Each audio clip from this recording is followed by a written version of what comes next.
ஐயா சாமி, நீங்க விளையாட போறது வெறும் மேட்ச் மட்டும் இல்ல. இந்த ஒரு மேட்ச்ல தான் நம்மளோட 27 வருஷ சாதனை அடங்கியிருக்கு.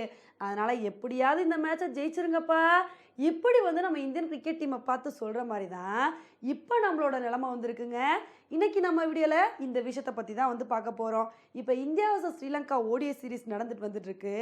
இந்த ஒரு சீரிஸ்ல ஸ்ரீலங்கா திடுதிப்புன்னு மிகப்பெரிய கம்பேக்க குடுத்துட்டாங்கங்க. ஃபர்ஸ்ட் மேட்ச் நம்ம ஈஸியா ஜெயிக்க இருந்த மேட்சை போய் ரொம்ப அழகா அவங்க டைப் பண்ணிட்டாங்க. சரி, ஃபர்ஸ்ட் மேட்ச் தான் இப்படி ஆயிடுச்சு, செகண்ட் மேட்ச் நம்ம வின் பண்ணிடலாம் நினைக்கும் போது செகண்ட் மேட்ச்ல நம்ம இந்தியாவை ஸ்ரீலங்கா ரொம்ப அசால்ட்டாக வின் பண்ணிட்டாங்க. இதனால நம்ம மூணாவது மேட்ச்ல எப்படியாவது ஜெயிச்சே ஆகணும் அப்படின்ற ஒரு கட்டாயத்தில் இருக்கோம். இந்த மேட்ச் நம்ம இந்தியாவுக்கு ஒரு முக்கியமான மேட்சாக வந்திருக்குங்க. இதுக்கான காரணம் என்ன அப்படின்னா, நம்ம கடந்த 27 வருஷத்தில் ஸ்ரீலங்கா கூட ஓடிஐ சீரீஸில் தோத்ததே இல்லை. தொடர் வெற்றிகளை தான் பதிவு பண்ணிட்டு வந்துட்டு இருக்கோம். கடைசியாக ஸ்ரீலங்கா நம்ம கூட எப்போ ஓடிஐ சீரிஸ் வின் பண்ணாங்க அப்படின்னா 1997 தான் வின் பண்ணாங்க.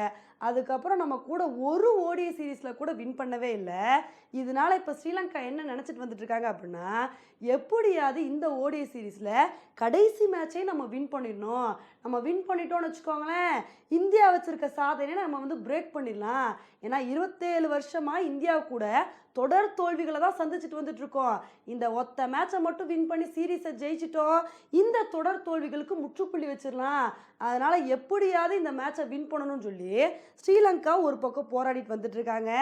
அதே சமயத்தில் நம்ம மனசில் என்ன ஓடிட்டு இருக்கு அப்படின்னா, ஏன்பா 27 வருஷம் நம்ம ஸ்ரீலங்கா கூட சீரீஸில் தோக்கவே இல்லை, ஓடிஐ சீரீஸில் இப்போ தோத்தா நல்லாவா இருக்கும்? இதனால இந்த ஒரு சாதனையை அப்படியே கண்டினியூ பண்ணணும்ப்பா.